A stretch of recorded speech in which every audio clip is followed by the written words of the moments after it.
السلام علیکم ناظرین، آج کا میرا موضوع بادشاہ اور وزیر کی کہانی اور 3 سوال ہے۔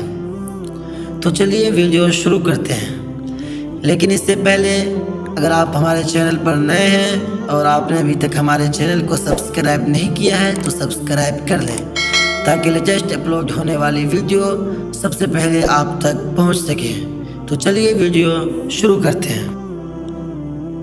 بادشاہ کا موڈ اچھا تھا۔ وہ نوجوان وزیر کی طرف مڑا اور مسکرا کر پوچھا، تمہاری زندگی کی سب سے بڑی خواہش کیا ہے؟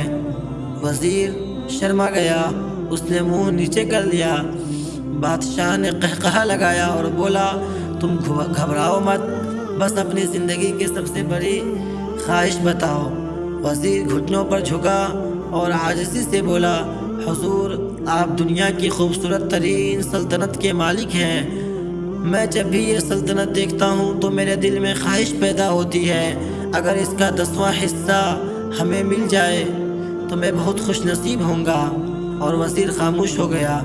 بادشاہ نے قہقہہ لگایا اور بولا، میں اگر تمہیں اپنی آدھی سلطنت دے دوں تو؟ وزیر نے گھبرا کر اوپر دیکھا اور عاجزی سے بولا، بادشاہ سلامت، یہ کیسے ممکن ہے؟ میں اتنا خوش نصیب کیسے ہو سکتا ہوں؟ بادشاہ نے فوراً احکامات لکھنے کا حکم دیا۔ بادشاہ نے پہلے حکم کے ذریعے اپنی آدھی سلطنت نوجوان وزیر کے حوالے کرنے کا فرمان جاری کر دیا۔ دوسرے حکم میں بادشاہ نے وزیر کا قلم کرنے کا آرڈر دیا۔ وزیر دونوں احکامات پر حیران رہ گیا۔ بادشاہ نے احکامات پر مہر لگائی اور وزیر کی آنکھوں میں آنکھیں ڈال کر بولا، تمہارے پاس 30 دن ہیں۔ تمہیں ان 30 دنوں میں صرف 3 سوالوں کے جواب تلاش کرنے ہیں۔ تم کامیاب ہو گئے تو میرا دوسرا حکم منسوخ ہو جائے گا اور تمہیں آدھی سلطنت مل جائے گی، اور اگر تم ناکام ہو گئے تو پہلا حکم خارج سمجھا جائے گا اور دوسرے حکم کے مطابق تمہارا سر اتار دیا جائے گا۔ وزیر کی حیرت پریشانی میں بدل گئی۔ بادشاہ نے اس کے بعد فرمایا، میرے 3 سوال لکھ لو۔ وزیر نے لکھنا شروع کر دیا۔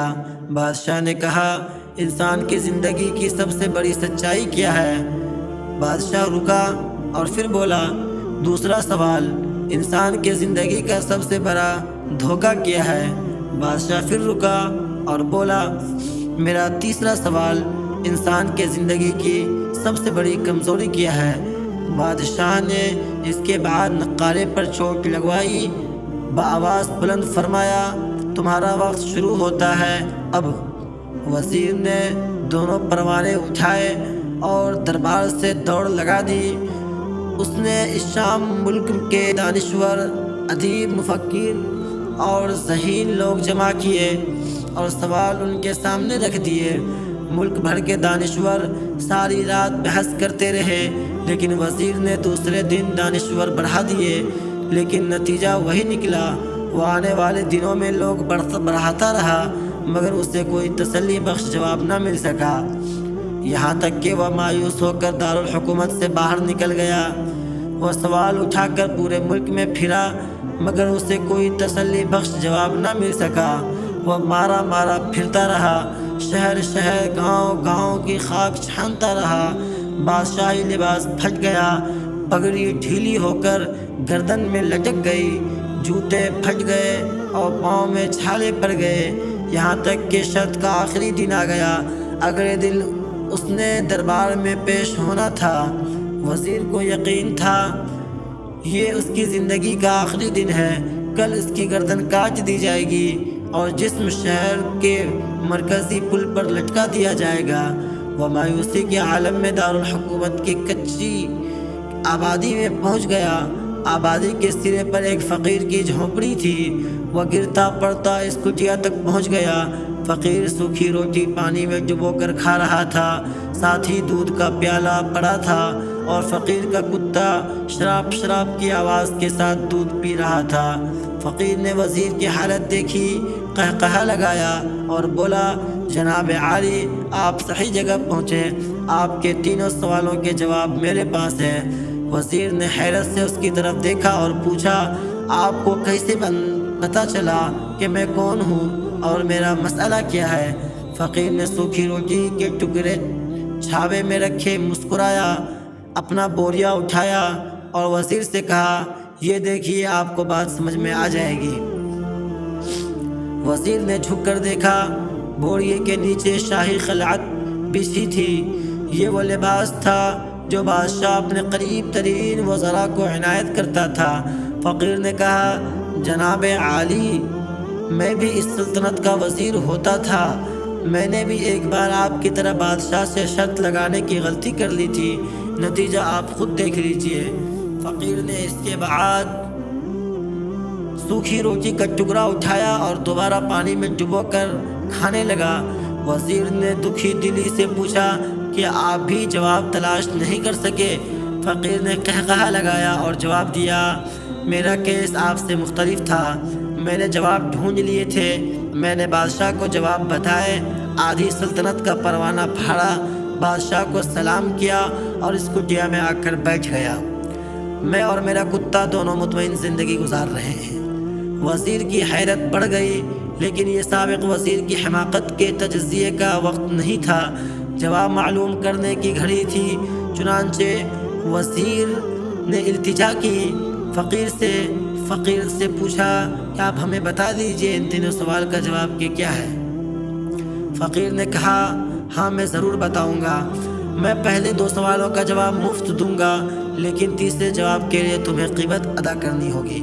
وزیر کے پاس شرط ماننے کے سوا کوئی آپشن نہیں تھا۔ اس نے فوراً ہاں میں گردن ہلا دی۔